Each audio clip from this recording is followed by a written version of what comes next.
Hello friends, welcome back to our YouTube channel. आज हम करेंगे class 12 business studies chapter 5 organising का lecture number 3। आज के लेक्चर में जो हम टॉपिक कवर करेंगे वो होगा स्ट्रक्चर ऑफ ऑर्गेनाइजेशन, कि ऑर्गेनाइजेशन के स्ट्रक्चर को किस तरीके से सेटअप किया जाता है, क्या कौन कौन सी चीजें माइंड में रखी जाती हैं और क्या लेवल ऑफ ऑर्गेनाइजेशन होता है। तो चलिए बिना देरी के अपने आज के लेक्चर को स्टार्ट करते हैं। It seeks to establish relations among the person working in the organization. Structure of organization का मतलब होता है जो लोग उस organization में काम कर रहे हैं, एक जगह पे काम कर रहे हैं, उनके बीच में किस टाइप का relationship होना चाहिए, उसको जो define करता है उसको हम structure of organization कहते हैं. Under the organization structure, various posts are created to perform different activities for the attainment of the objective of the enterprise. Organisation structure में क्या डिफाइन किया जाता है, डिफरेंट पोस्ट को क्रिएट किया जाता है जो एक काम को अच्छे से कर सकती हैं, ये ध्यान में रख के कि जो हमारे ऑब्जेक्टिव्स हैं हम उनको अचीव कर पाएंगे। Relations among person working on different post are determine, कि दो लोग जो सेम पोस्ट पे या दो लोग जो अलग अलग पोस्ट पे काम कर रहे हैं उनका कैसा रिलेशनशिप होगा वो भी कौन डिफाइन करता है, organisational structure. The structure provides a basis or framework for managers and other employees for performing their function.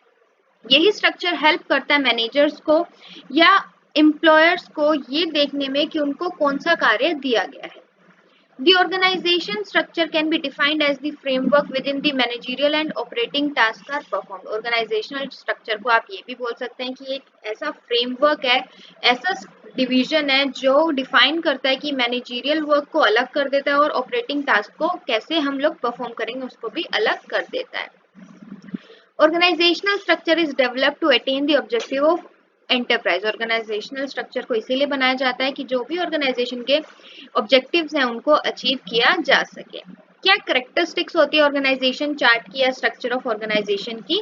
सबसे पहली जो करेक्टरिस्टिक होती है, it is a diagrammatical presentation. वो एक डायग्राम की फॉर्म में रिप्रेजेंट करना चाहिए पूरी ऑर्गेनाइजेशन को. Next, shows principal lines of authority in the organisation. Authority define करे कि किसकी क्या अथॉरिटी है, कौन किसको रिस्पॉन्सिबल होगा, कौन से मैनेजर को कौन से एम्प्लॉयर जवाब देंगे. Shows the interplay of various functions and relationship. ऐसा नहीं है कि एक ऑर्गेनाइजेशन सिर्फ एक ही काम करती है, एक ऑर्गेनाइजेशन बहुत सारे काम करती है, तो उन फंक्शंस के बीच में रिलेशनशिप भी क्लियर कट मेंशन होना चाहिए आपके स्ट्रक्चर ऑफ ऑर्गेनाइजेशन में. indicates the channel of communication in the organization. Organizational structure ही आपको channel of communication दिखाता है कि टॉप लेवल से मिड लेवल पे, मिड लेवल से लोअर लेवल पे और लोअर लेवल से वर्कर्स लेवल पे इंफॉर्मेशन ट्रांसफर होगी. और अगर वर्कर्स को कोई प्रॉब्लम है तो वो डायरेक्ट ऊपर नहीं जा सकते, उनको अपने सुपीरियर को बताना पड़ेगा, उनका सुपीरियर अपने सुपीरियर को बताएगा और ऐसे ये पूरा एक चैनल ऑफ कम्युनिकेशन फॉलो किया जाएगा. तो वो चैनल ऑफ कम्युनिकेशन कौन ऑर्गेनाइज करता है? स्ट्रक्चर ऑफ ऑर्गेनाइजेशन ही उसको मेंटेन करता है. Commonly adopted organisational structure. कौन से दो कॉमनली अडॉप्टेड ऑर्गेनाइजेशनल स्ट्रक्चर हैं जो आपको देखने को मिलेंगे? First is functional structure. Functions के बेसिस पे कि एक ऑर्गेनाइजेशन के क्या क्या फंक्शंस हैं उसके बेसिस पे, जैसे मार्केटिंग हो गया, ठीक है, फाइनेंसिंग हो गया, ओके, नेक्स्ट क्या हो गया आपका, प्रोडक्शन हाउस हो गया, तो ये सब फंक्शंस के बेसिस पे. नेक्स्ट आता है डिविजनल स्ट्रक्चर. किस बेसिस पे डिवाइड किया गया है, वो भी किसके अंदर आता है, आपका डिविजनल स्ट्रक्चर पे आता है. तो ये दो कॉमनली अडॉप्टेड ऑर्गेनाइजेशनल स्ट्रक्चर्स हैं जिनको हम डिटेल में अपने आगे वाले लेक्चर्स में पढ़ेंगे. आई होप आपको स्ट्रक्चर ऑफ ऑर्गेनाइजेशन का मीनिंग, उसके करेक्टरिस्टिक्स अच्छे से समझ में आ गए होंगे. नेक्स्ट देखिए हमारे पास क्या है, चार्ट है. एक जनरल मैनेजर होता है. जनरल मैनेजर को आगे तीन कैटेगरी में डिवाइड किया गया है, that is production manager, finance manager and marketing manager. Production manager को फर्दर 3 पार्ट्स में डिवाइड किया गया है, plant superintendent, purchase officer, store officer. और प्लांट सुपरिटेंडेंट को के आगे भी दो लोग होते हैं, फोरमैन 1, फोरमैन 2, जो वर्कर्स को देखते हैं. फाइनेंस मैनेजर में आ जाता है आपका account officer, audit officer.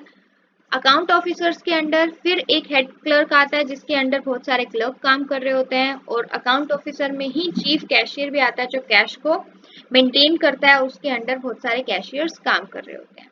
Marketing management भी दो पार्ट में डिवाइड है, एक sales officer, next sales promotion officer. वहीं सेल्स ऑफिसर को फर्दर डिवाइड किया गया है सेल्स सुपरवाइजर 1 और सेल्स सुपरवाइजर 2 में, और जिनके अंडर बहुत सारे सेल्स पर्सन काम करते हैं. तो ये एक ऑर्गेनाइजेशन स्ट्रक्चर है किसी कॉमन इंडस्ट्री का। ओके, तो आई होप आपको पता चल गया होगा कि जनरल मैनेजर के अंडर कौन होते हैं। जितने भी डिपार्टमेंट्स होंगे उनका एक हेड होगा, प्रोडक्शन का मैनेजर होगा, फाइनेंस का मैनेजर होगा, मार्केटिंग का मैनेजर होगा। फिर फर्दर उनके अंडर जो काम करेंगे उनका भी एक हेड होगा और उनके अंदर ग्रुप ऑफ एम्प्लॉयज दिए गए होंगे। तो ये है हमारा organisational structure of an industrial enterprise. Significance, क्या इंपॉर्टेंस होती है ऑर्गेनाइजेशन स्ट्रक्चर की। सबसे पहला, ऑर्गेनाइजेशन स्ट्रक्चर अथॉरिटी और रिस्पॉन्सिबिलिटी रिलेशनशिप को क्लियरली डिफाइन करता है कि कौन किसको दिशा दिखाएगा, कौन किसको काम बताएगा और कौन किसके लिए जवाबदेही होगा, वो क्लियरली डिफाइन किया जाता है ऑर्गेनाइजेशन स्ट्रक्चर में।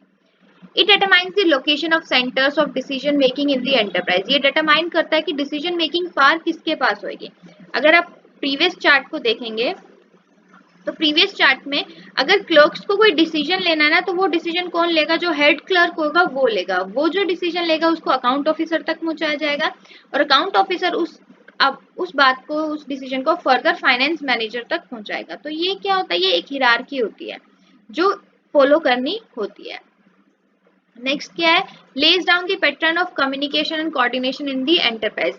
कम्युनिकेशन का पैटर्न ले डाउन करता है कि अगर किसी को कोई प्रॉब्लम है तो वो डायरेक्टली टॉप मैनेजर के पास नहीं जा सकता, उसको ही और she has to follow the pattern of communication और channels of communication. Helps to emphasise the important areas of the enterprise. Help करता है उन एरियाज पे फोकस करने में जो एंटरप्राइज के लिए बहुत ज्यादा इंपॉर्टेंट है। Facilitates the growth facility of the enterprise. Organisation को या एक एंटरप्राइज को आगे बढ़ने में भी ऑर्गेनाइजेशनल स्ट्रक्चर हेल्प करता है। Makes organisation to adept the changes with the use of latest technology. Help करता है ऑर्गेनाइजेशन को कि अगर सराउंडिंग में, अगर बिजनेस एनवायरनमेंट में कोई चेंज होता है तो उनको फटाफट अडॉप्ट कर लिया जाए और अपने एम्प्लॉयज तक वो बात पहुंचा दी जाए। ये सिर्फ तब होता है जब आपका ऑर्गेनाइजेशनल स्ट्रक्चर स्ट्रॉन्ग इनफ होता है, फ्लेक्सिबल इनफ होता है और आपके एम्प्लॉयज उसको सपोर्ट करते हैं। Consideration in designing and organisational structure. जब ऑर्गेनाइजेशन स्ट्रक्चर को डिजाइन किया जाता है तो कौन कौन सी बातें हैं जो ध्यान में रखनी चाहिए।